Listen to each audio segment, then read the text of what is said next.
Assalamualaikum warahmatullahi wabarakatuh.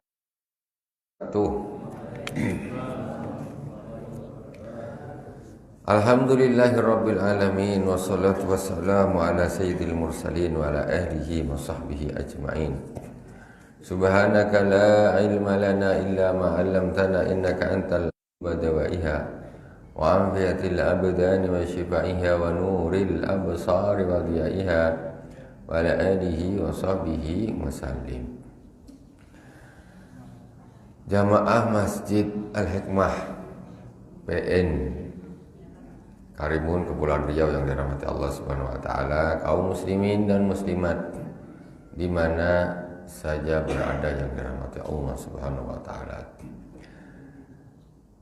Pertama, kita Fatihah terlebih dahulu kepada baginda Rasulullah sallallahu alaihi wasallam sebelum memulai kajian kitab Risalatul Mu'awanah lil Imam As-Sayyid Abdullah bin Alawi Al-Haddad.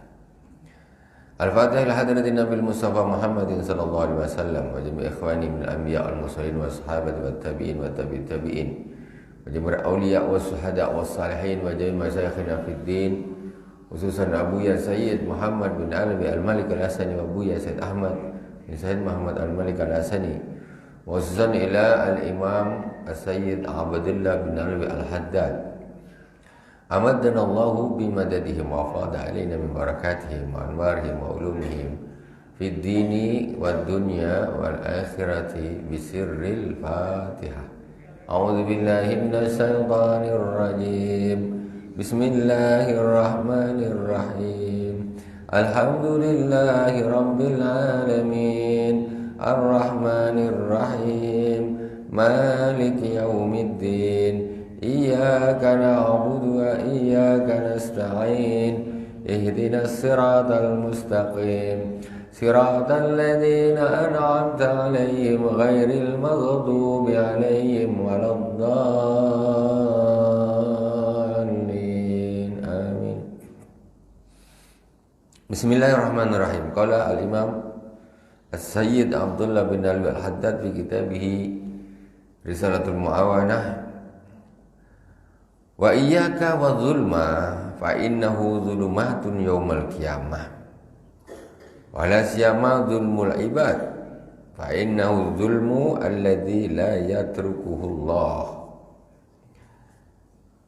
Janganlah kalian berlaku zalim, fa innahu zulumatun yaumal qiyamah, karena sesungguhnya kezaliman itu akan menjadi kegelapan-kegelapan di hari kiamat. Wala siyama zulmul ibad fa innahu zulmul ladzi la yatrukuhullah. Apalagi zalim terhadap hamba-hamba Allah Subhanahu wa taala. Maka sesungguhnya kezaliman itu tidak akan Allah biarkan. Maksudnya macam mana? Haknya anak Adam. Macam mana hubungan seorang dengan kawannya, dengan saudaranya, dengan apa? Ketika dia berlaku zalim, yang berhak untuk memaafkan yang dizalimi. Allah mengampuni urusan-urusan yang berhubungan haknya Allah Subhanahu wa taala. Kalau sesama manusia kau minta maaf dulu dengan dia orangnya. Kalau kau tak minta maaf, macam mana itu haknya dia? Kalau Allah memaafkan, haknya Allah Subhanahu wa taala. Jadi Allah itu Maha Pemaaf. Kalau manusia ini susah sikit. Kita salah dengan dia, dengan dia, tak minta maaf, Allah nyakut nanti di akhirat, jadi masalah di akhirat. Jadi janganlah berlaku zalim kepada sesama manusia, kepada hamba-hamba Allah. Karena itu nanti Allah nak maafkan, macam mana orang yang tak maafkan tu? Jadi itu nanti akan berurusan langsung dengan orang tersebut yang dizalimi. Di dunia ini enak-enak aja nak zalimin orang, zalimin hartanya, zalimin dengan lisannya, ya, zalimin kedudukannya. Pokoknya dizalimin aja orang ini. Tak tahu nanti di akhirat itu akan menjadi kegelapan-kegelapan dari akhirat.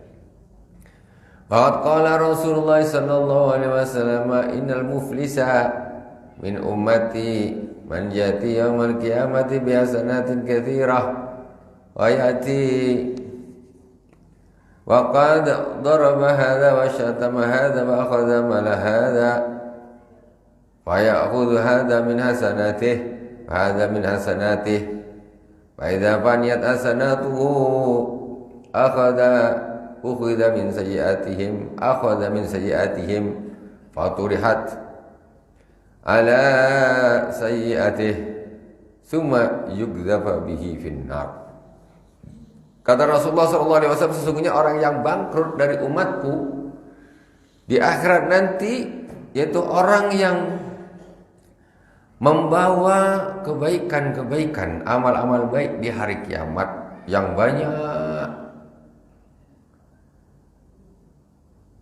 Hanya saja dia waktu di dunia qad daraba hada, telah memukul orang ini, wa syatama hada, mencaci orang ini, wa akhadha mala hada, mengambil hartanya orang ini, fa ya'udzu hada min hasanatih, maka orang tadi yang dizalimi tadi, yang dipukul itu akan mengambil kebaikan orang yang memukul tadi. Orang yang dicaci akan mengambil kebaikan orang yang mencaci. Orang yang diambil hartanya akan mengambil kebaikan orang yang mengambil hartanya. Dia amalnya banyak, tapi di dunia ini ngatain orang, mukul orang, ngambil harta orang. Besok mereka akan nagih semua di akhirat. Akan nagih. Karena di akhirat dan ada uang, dan ada apa, yang ada hanya amal kebaikan. Bisa dibayar pakai apa? Ya dibayar pakai amal kebaikannya. Dibayar pakai amal kebaikan orang yang menzalimi tadi. Kemudian akhirnya wa hadza min hasanati fa in baniyat hasanatuhu ukhidha min sayyi'atihim faturihat ala sayyi'atihi. Ketika amal baiknya udah habis, amal sholatnya, puasanya, infaknya, segala macam udah habis, diberikan kepada orang-orang yang dizalimi, masih ada orang yang nuntut di dunia ini. Dulu dizalimin dia pakai mulutnya, pakai apa, akhirnya macam mana dah habis. Oh, kalau gitu kejelekan orang yang dizalimi itu tadi diambil, diberikan kepada yang menzalimi, yang melakukan dosa. Sana dosanya, punya dosa, dosanya saja diambil, diberikan kepada orang yang menzalimi tadi, karena dia sudah tidak punya kebaikan lagi yang untuk diberikan. Akhirnya ya sudah, kejelekannya saja yang diberikan kepada dia. Itu karena apa? Menzalimi di dunia. Makanya tak usah begi-begi di dunia ini menzalimi orang. Kita ini ada hidup setelah mati, tak usah berlaku zalim. Terus kemudian setelah itu macam mana? Summa yughdaba bihi finnar. Dia tadi datang pahalanya banyak, akhirnya banyak yang dizalimi diberikan sampai habis. Sudah habis kejelekan orang yang dizalimi, masih ada lagi diberikan kepada dia. Setelah itu dia tidak punya apa-apa. Summa yughdaba finnar, kemudian dia dilemparkan ke neraka jahanam. Habis. Rajin ibadah tapi suka menzalimi orang, hati-hati. Itu akan jadi orang yang celaka. Ini lebih teruk lagi, udahlah tak rajin ibadah, kerjanya menzalimin orang, apa lagi nak dapat? Tak ada apa-apa.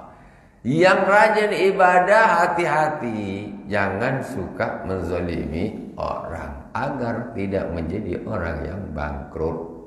Makanya kata Rasul, muflis. Nah, orang yang bangkrut di akhirat itulah dia. Dia banyak amalnya dibawa, habis semuanya. Na'udzubillah, semua na'udzubillah. Makanya amal kita tu tak banyak, bisalah untuk menyelamatkan kita sendiri ni dah alhamdulillah betul. Makanya tidak usah nanti di akhirat mau diberikan kepada orang lain karena kezaliman yang dilakukan ke atas orang lain tersebut. Dijaga. Hidup ni tak haruslah menzalimi orang. Perut insya Allah sudah kenyang. Iya. Tak perlulah ngaruk duit orang, insya Allah perut pun bisa kenyang. Gitu. Tidaklah perlu istilahnya mensikut orang sana sikut, orang sini tandang sana tendang sini. untuk mendapatkan kedudukan dengan cara zalim. Enggak perlu. Itu resikonya besar sekali di akhirat nanti. Kalau orang beriman enggak mau kayak gitu, dia akan berpikir 2 kali bahkan 1000 kali pikir, untuk apa aku cuma dapat nih di dunia, di akhirat aku akan babak belur, tak guna. Tak mau, aku mohon maaf, tak mau. Itu makanya Masya Allah, ini namanya hidayah ma'unah dari Allah Subhanahu wa Ta'ala. Ketika kita sadar melakukan satu hal buruk, Allah ingatkan gini. Aduh, Masya Allah. Terus bagaimana orang-orang yang kebablasan itu? Nah, ya harus banyak-banyak memohon kepada Allah Subhanahu wa Ta'ala, bertobat kepada Allah Subhanahu wa Ta'ala, ya, agar tidak kebablasan, ya, sampai mati kerjanya menzalimin orang.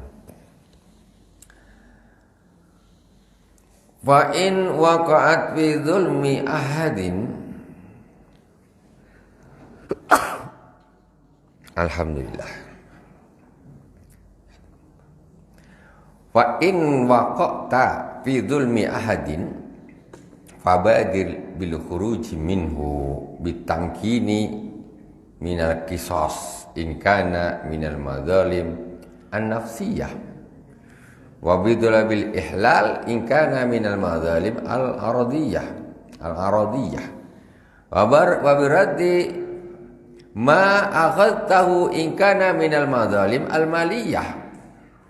Ketika engkau, kata Al-Imam As-Sayyid Abdullah bin Alawi Al-Haddad, ketika engkau melakukan kezaliman pada satu orang, fabadil bil khuruj minhu, maka cepat-cepat kau keluar dari kezaliman itu. Cepat. Macam mana caranya? Biraddi minhu bitamkini minal qisas, yaitu dengan cara kisos. Kisos ini ingkana minal madhari an-nafsiyah. Kalau itu termasuk kezaliman yang sifatnya badan, nafsiyah. Orang menzalimi orang, naudzubillah, memotong tangan orang, naudzubillah. Kalau engkau nak betul-betul taubat, engkau harus minta datang kepada orangnya, ya, untuk agar kezaliman itu impas, dikisos. Jadi kau, tanganmu sudah dipotong, aku memotong tanganmu, tangan kanan, maka tanganku ini adalah hakmu, dipotong. Itu supaya zalimnya impas. Coba sekarang kita berpikir nih, kadang-kadang orang menzalimi orang ini tak mikir, dia potong tangan orang. Sebenarnya kalau dia pikir ada orang motong tangan itu macam mana, coba bayangkan. Itu tidak terpikir seperti, tapi enak aja dia zalimin orang ini orang. Coba itu terjadi pada dirimu atau pada anakmu atau pada keluargamu, tangan dipotong, macam mana? Kalau itu sifatnya nafsiyah, sifatnya badan, ya, yang bisa dikisos, mantap kamu minta kisos. Minta kisos.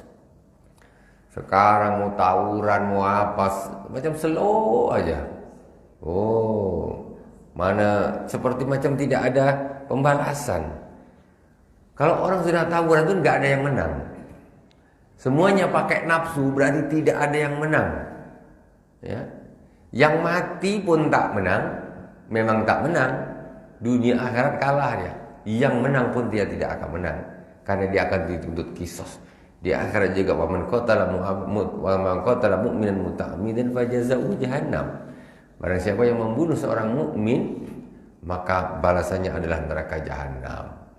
Dipatahkan tangan orang, itu dia harus tangannya dipatahkan. Itu secara kisah seperti itu. Tak ada yang menang. Tidak ada yang menang. Makanya ketika ada orang berkelahi, kata Rasulullah SAW, al-qatil wal maqtul finnar. Orang yang membunuh dan yang dibunuh dua-duanya masuk neraka. Sahabat heran, lah kok bisa ya Rasul? Kalau yang bunuh ialah masuk neraka, dibunuh orang. Tapi yang dibunuh kok masuk neraka ya Rasul? Ya, maksudnya apa? Ya, karena dia berniat untuk membunuh, cuma dia kalah saja. Coba dia yang menang, tentu dia menjadi pembunuh. Ini sama-sama berkelahinya karena hawa nafsu. Kecuali yang satu ini membela diri, membela hartanya, membela dirinya, nyawanya. Nah, itu lain. Nah, tapi kalau memang sama-sama nafsu, hawa nafsu, wah ayo, tawuran, jangan. Sama-sama zolim jadinya. Naudzubillah. Pertama itu, kalau memang itu sifatnya yang bisa dikisos, ya minta dikisos, baru bisa lunas itu kezalimannya itu tadi. Masya Allah. Kalau di dunia ini repot. Kita sekarang hukumnya kan bukan hukum Islam. Jadi ada seorang membunuh orang lain, di penjara 10 tahun, keluar. Apakah keluarganya ikhlas sudah? Keluarganya dibunuh, pembunuhnya di penjara 10 tahun, ya. Pada itu setelah keluar, yang ini dah kuburan dah 10 tahun di dalam kubur. Yang satu yang bunuh bisa berkeliaran kemana-mana. Nggak adil, tidak adil. Dia cuma ditransfer ke satu tempat, kasih makan gratis, minum gratis, kos-kosan gratis. 10 tahun hidup apa? Balik lagi, berjalan kemana-mana dia, iya kan? Hukum Islam tak gitu, adil hukum Islam itu. Kayaknya kau kejam. Yang kejam bukan Islam, yang kejam itu yang membunuh, itu yang kejam. Kenapa kau bunuh orang? Itu yang kejam. Islam ini keadilan. Gitu. Kenapa kau bunuh orang? Maka dengan adanya yang seperti itu, yang lain-lain yang niatnya anak membunuh, berpikir dia sendiri, aku kalau bunuh orang sama aja, aku bunuh diri aku sendiri. Kalau ketangkap, aku matilah. Makanya orang-orang akan takut untuk melakukan pembunuhan. Itu disitulah letak hebatnya, kebenarannya hukum Allah Subhanahu Wa Taala. Orang jadi takut nak bunuh orang. Kalau sekarang bunuh orang, bunuh aja, bayar lepas, apa tak enak. Nah, itu masalah. Penjara ialah duduk berapa tahun nanti lepas lagi. Yang keluarganya yang dibunuh itu tidak akan ikhlas. Itu di akhirat masih kena jadinya. Nah, gitu. Makanya harus dikisos. Ya kalau memang sudah ikhlas betul keluarganya, ya sudah dimaafin, ya alhamdulillah. Tapi kalau tidak macam mana? Kemudian wa bi talabil ihlal in kana minal madzalim al-aradiyah, dan mintalah dihalalkan, dimaafkan kalau itu sifatnya kezaliman yang sifatnya harga diri. Dia umpamanya nyakitin hati orang, merendahkan orang di hadapan orang ramai, membuat berita-berita yang menyebabkan ada satu orang dipandang rendah oleh orang lain. Jadi rasanya hati sakit. Ya ngapalah dia tuh ngomong begitu, padahal aku tak begini. Nah, ini caranya harus datang ke orangnya, minta maaf yang sebetul-betulnya, harus minta maaf. Itu yang seperti itu nanti di akhirat itu akan menjadi tuntutan. Bukan hanya hutang tak bayar saja. Hutang tak bayar mestilah.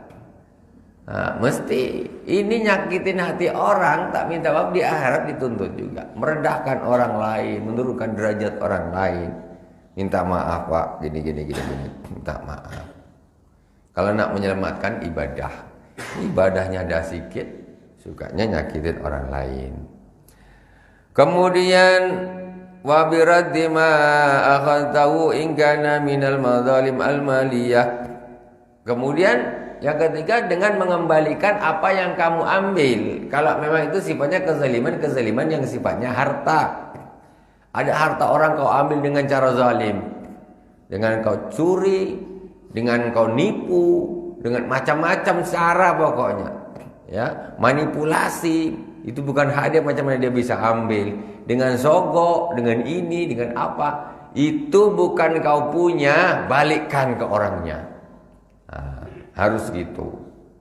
Kalau tak dibalikkan tak bisa, karena ini sifat kezaliman harta. Nyuri, maling, balikkan Pak. Mohon maaf, dulu tahun 2019 saya pernah masuk ke rumah Bapak, ngambil perhiasan ini, nilainya sekian. Balikkan ini. Itu pas memang dia tak kena tangkap polisi, tapi Allah akan menjadi saksinya nanti. Jangan balikkan, ini hartanya. Tanah orang diambil.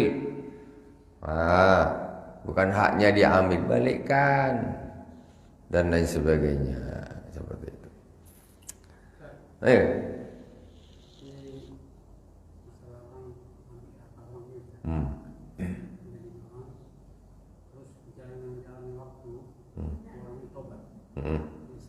Ya.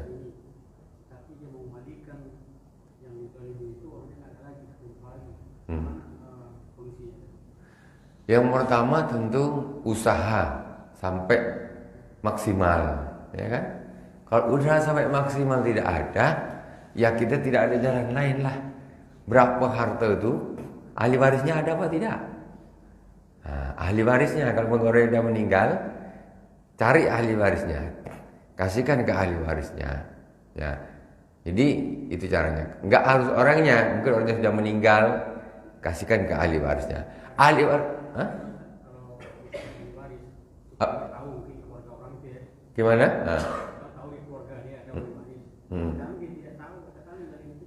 Ya, kalau tidak tahu memang kita yang penting kita sudah ada usaha betul-betul mencari informasi ini berjalan dengan tahun dan sebagainya sudah.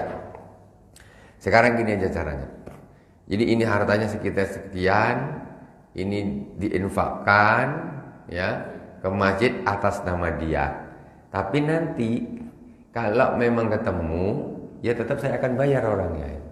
Kalau enggak, ya ini sudah infak ini untuk dia. Kalau ketemu, ya saya bayar. Tetap saya bayar. Gimana? Kalau sekarang nggak bisa, sekarang cukup kembalikan. Kasih ke masjid gitu ya. Apakah dia kembali ke masjid lepas dari itu? Itu kita namanya sudah berusaha maksimal mungkin. Tidak ada jalan lain. Ya, nanti di akhirat kan orang itu kan minta, umpamanya kan minta kezalimannya ini. Hasil pahala ini kan impas dengan permintaan ini, hartanya saya sudah infakkan pahalanya. Ini berarti pahalanya kamu punya. Kan begitu. Kalau kita hitung secara begitu. Kalau memang itu sudah jadi amalnya, tentu dia tidak akan menuntut lagi. Kan begitu. Kalau tidak, tentu dia akan menuntut. Mana ini? Nah, amal kita kasihkan. Tapi ketika harta itu kita sudah jadikan menjadi amal, infak, jariyah, dan sebagainya, tentu dia tidak akan menuntut lagi. Karena amal pahala seperti itu sampai kepada orang yang sudah meninggal atau orang yang tidak ada, sampai. Nah, karena itulah yang kita sudah yang bisa lakukan, ya kita Fatihah, kita juga minta minta ampun sama Allah Subhanahu wa taala, itulah yang maksimal kita bisa lakukan. Itu sudah alhamdulillah luar biasa. Jadi memang ini infak bukan harta saya, ini hartanya Bapak atas nama Bapak Fulan. Ya Allah lillahi taala. Pahalanya untuk yang punya harta ini, bukan saya yang infak. Udah, gitu aja. Karena orang yang ini pun larinya ke Baitul Mal. Kalau dulu orang-orang yang meninggal nggak punya ahli waris, nggak punya siapa-siapa, itu hartanya ditaruh di Baitul Mal untuk kaum muslimin. Kalau kita kan nggak ada Baitul Mal, ya udah, ya harta itu yang diberikan kepada ya semacam masjid lah, untuk tempat-tempat ibadah. Wallahu a'lam. Lanjut, belum ya? Masih. Wa bi raddi ma aghatahu in kana min al-madhalim al-maliyah. Wa bil hadisi man kanat lagi li akhihi madlamatun falyastahilla minhu qabla ayatiya yaumun la dinara fi wala dirhama innama hiya al-hasanatu was-sayyi'at. Rasulullah sallallahu alaihi wasallam bersabda, barang siapa yang dia melakukan kezaliman kepada saudaranya, maka hendaklah dia meminta halalnya sebelum datang suatu hari yang di situ tidak ada dinar dan tidak ada dirham. Yang ada hanyalah amal baik dan amal buruk. Kalau tak minta halal sekarang, tak dikembalikan sekarang, nanti ketika datang di suatu hari yang tidak ada dinar dan tidak ada dirham, hari kiamat, mana ada dinar, ada dirham, tak ada. Yang ada hasanat sayiat. Amal baiklah yang untuk bayar. Amal baik untuk bayar. Habis amal baik, amal buruk orang yang diberikan kepada dia. Itu kata Rasulullah. Minta halal sebelum mati. Minta halal. Fa in ta'adzara 'alaika raddu ba'dil madzalim hatta lam yatamakkan bihal fa 'alaika bisidqil laja' ila Allah taala wal iftikar wal itiral fi ayyurdiya anka khasmak wa bil iksari liman zalamtahu min ad-du'a wal istighfar. Ini Pak Sayyid Abdullah bin Ali Haddad mengajarkan kasusnya, kalau engkau sudah tidak bisa lagi mengembalikan sebagian kezaliman-kezaliman yang kau lakukan, memang sudah tidak bisa sekali, maka hendaklah engkau benar-benar kembali kepada Allah Subhanahu wa taala. Merasa butuh dan merasa ittirar, merasa darurat fi ayyurdiya anka khasmak, supaya Allah memohon kepada Allah agar Allah menjadikan musuhmu itu, maksudnya orang yang engkau punya masalah dengan dia, jadikan dia itu ridha kepadamu. Biwabil iksar liman zalamtahu minad du'a wal istighfar, dan memperbanyak untuk orang yang engkau zalimi, memperbanyak doa dan istighfar. Umpamanya kasusnya nih, maling jadi maling 10 tahun, habis itu tobat. Yang dimaling dia dah habis, semua benda tu habis. Macam mana dia nak balikkan, Bu? Masa nak maling lagi untuk bayar utang dulu? Ya tak jadilah. Mentok dia tidak bisa apa-apa sudah. Aku tidak bisa mengembalikan harta orang yang aku maling selama 10 tahun, aku tak bisa kembalikan. Itu namanya mentok, dia nggak bisa melakukan apa. Maka akhirnya apa? Berdoalah kepada Allah Subhanahu wa taala agar orang tersebut bisa ridho terhadapnya, meridhokan harta-hartanya tadi yang dicuri, agar dia ridho, ikhlas. Kemudian memperbanyak doa dan istighfar untuk orang-orang yang hartanya itu tadi dicuri. Nah, itu kalau udah mentok nggak bisa balikkan, itu mentok nggak bisa balikkan. Ya bisa terjadi. Namanya orang maling sampai 10-20 tahun atau udah tua baru tobat dia. Macam mana dia nak balikkan? Tak bisa. Umur dah tak cukup untuk cari duit lagi untuk mengembalikan. Ya sudah gitu, cara tobat betul-betul sama Allah, minta sama Allah, ya Allah, agar orang-orang yang aku curi atau yang dicuri hartanya itu bisa mengikhlaskan ridho terhadap aku. Karena sudah tak mungkin lah itu. Tapi kalau selagi masih mungkin, datang ke rumahnya, Pak, sudah aku nguri gini. Atau mungkin harta dah tak bisa ngasih, ya minta maaf, ngomong terus terang, aku dah kemarin dah ngambil gini, tapi aku dah tak bisa, tak punya apa-apa, aku tak bisa balikkan. Anak marah, anak dihamun, memang salah, maling apa lagi. Nah, tapi paling tidak memohon maaf, minta keikhlasan, seperti itu. Itu contoh. Wa alaika bil dzabbi an dima'il muslimin wa a'radihim wa amwalihim fi ghaibatihim wa hudurihim kama tadubbu an nafsika wa bidzalika kulluhu fa inna man nasara musliman nasarahu Allah wa man khadzala musliman khadzalahu Allah. Dan hendaklah engkau ini menjaga darahnya kaum muslimin, martabatnya kaum muslimin, harta-hartanya kaum muslimin dijaga. Jangan mentang-mentang bukan punya dia motor, bukan punya dia sembarangan aja, mobil bukan punya dia sembarangan aja. Mentang-mentang punya orang dia tak mau jaga harta orang, atau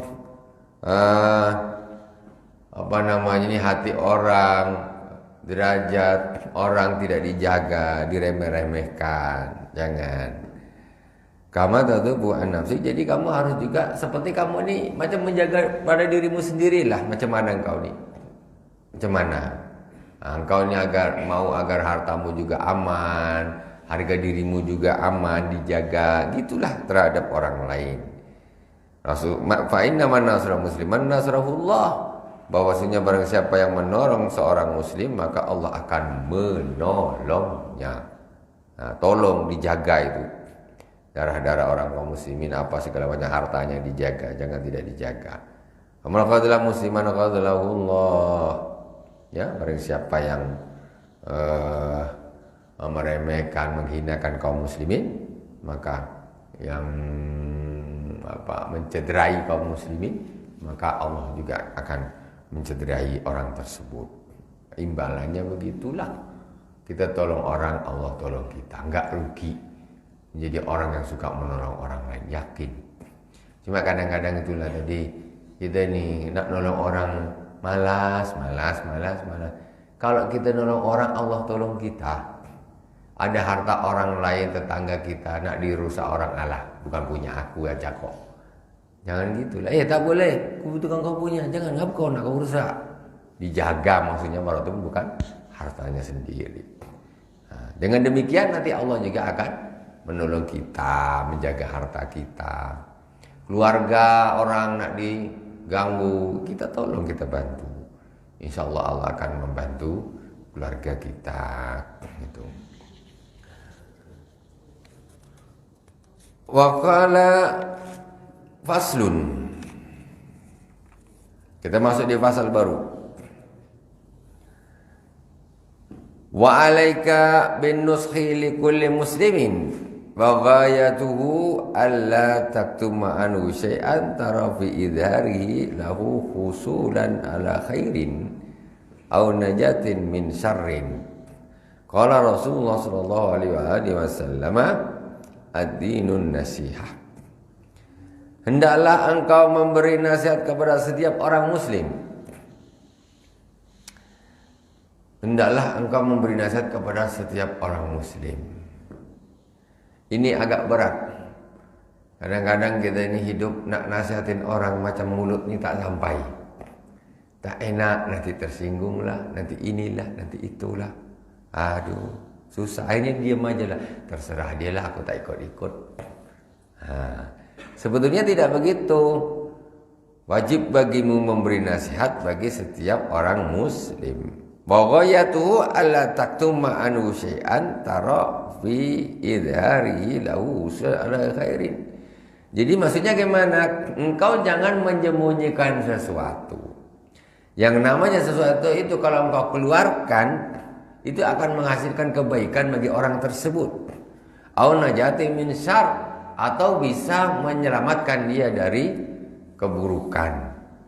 Nah, jadi umpamanya nih kalau engkau sampaikan, dia akan mendapatkan kebaikan. Tapi berhubung kau diam, malaslah, tak enak nak nasihatkan orang, akhirnya dia tidak mendapatkan kebaikan. Atau kalau kau sampaikan hal tersebut, dia akan terselamat dari keburukan. Berhubung kau tak sampaikan, akhirnya dia terjerumus kepada keburukan. Nasihatin agar dia berlaku baik, atau nasihatin agar mencegah dia dari berlaku buruk. Jadi kata-kata ini istilahnya ketika dia mengandung satu kemanfaatan, jangan ditahan. Nah, jangan ditahan. Kalau Rasulullah SAW ad-dinun nasihah. Rasulullah SAW bersabda, agama adalah nasihat. Agama adalah nasihat. Itu agama. Wa manusi an takuna li kulli muslimin fi ghaibati kama takun lahu fi hudurih. Wa alla tadhar lahu minal mawaddati bilisanik fawqa ma yadmaruhu qalbuk. Wa minhu idza istasharaka muslimun fi shay'in wa arafta anna as-sawaba fi khilafi ma yamilu ilayhi an tukhbirahu bih.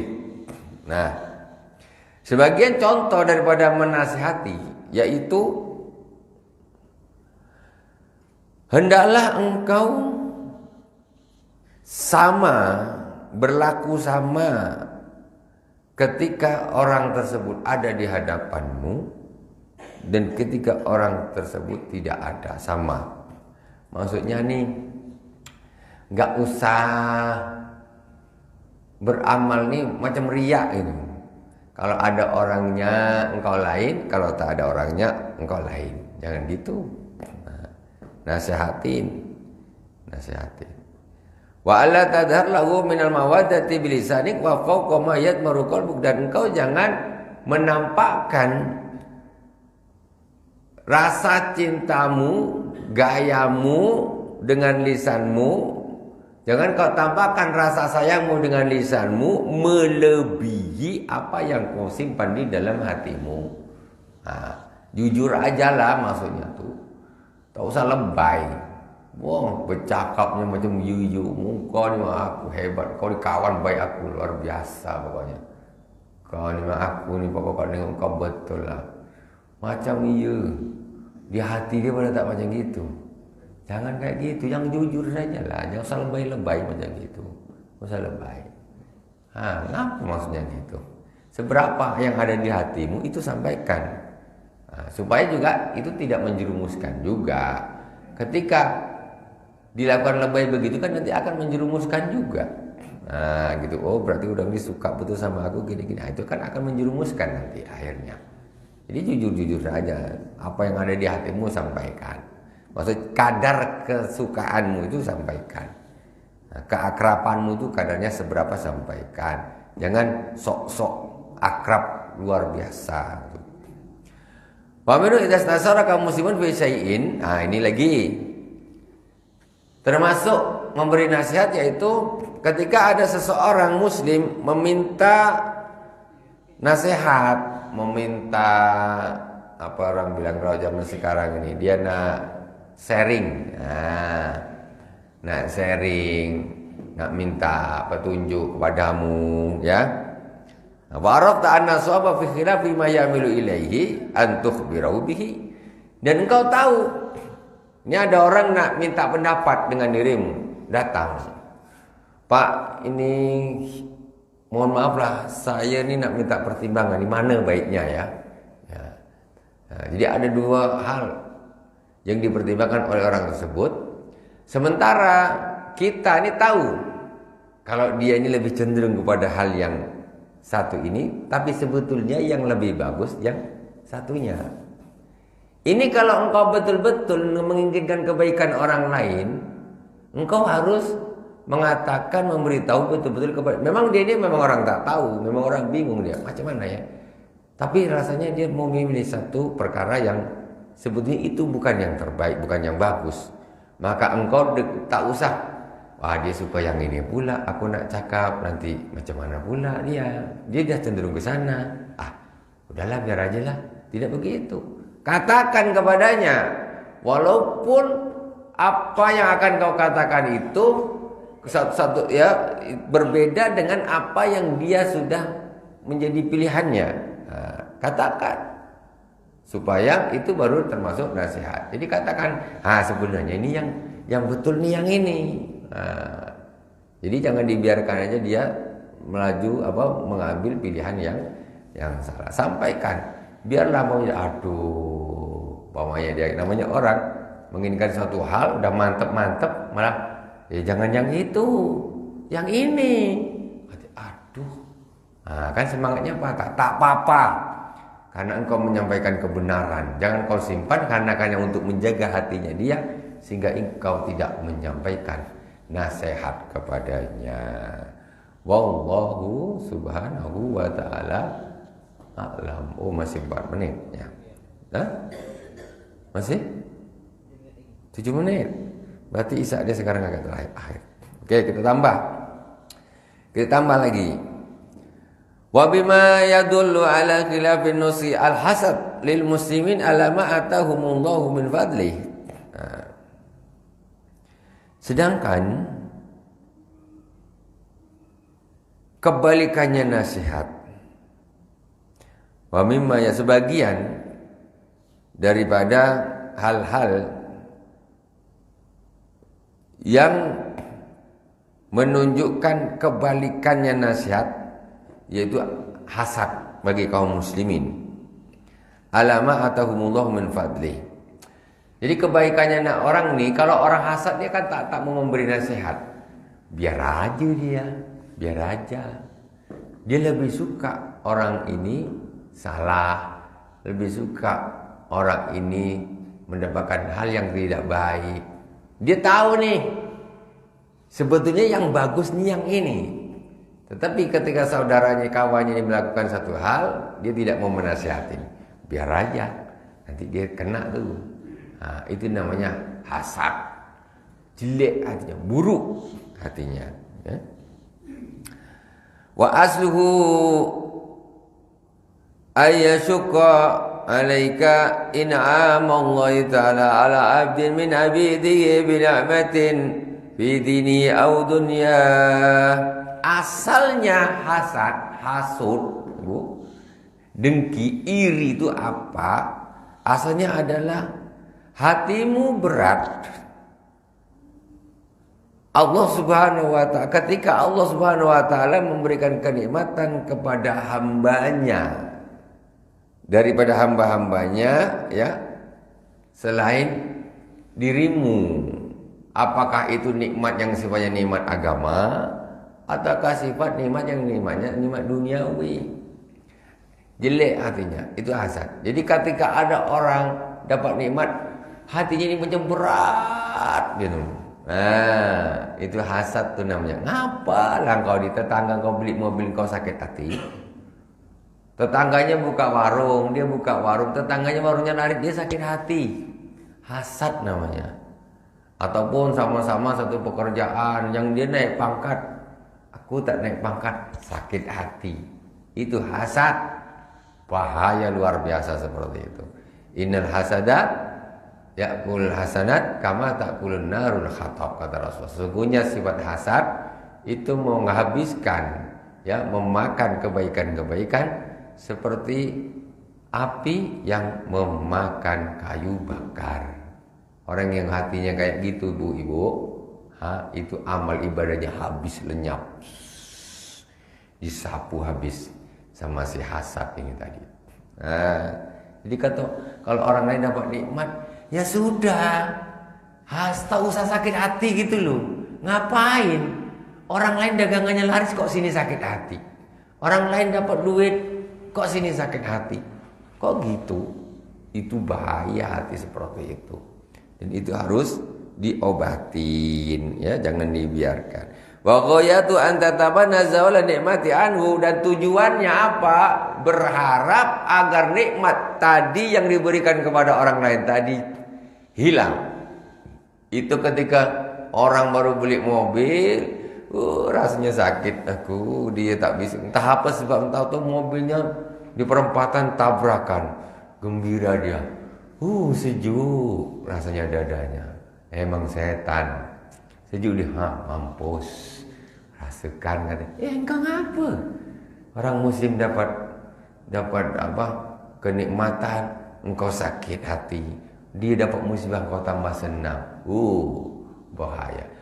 Kita harus buang hal-hal yang seperti itu dari hati kita tuh. Biarlah orang dapat kenikmatan, itu rezeki Allah kasih dia. Kau tak usah ngapa sih? Tak usah ngiri.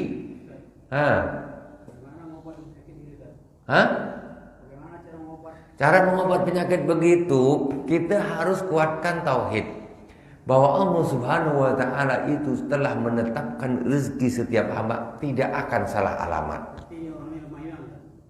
Makanya suruh ngaji. Dia kalau tak ngaji tak bisa. Dia harus ngaji bab tauhid, bab rezeki, takbak kodok kodar. Allah Subhanahu wa ta'ala ini sudah menetapkan rezeki kita masing-masing dan tidak akan pernah meleset. Walaupun duduk bersebelah gini, rezeki Allah tak akan meleset. Kalau orang dah punya, ini namanya iman. Memang orang harus gitu, harus beriman.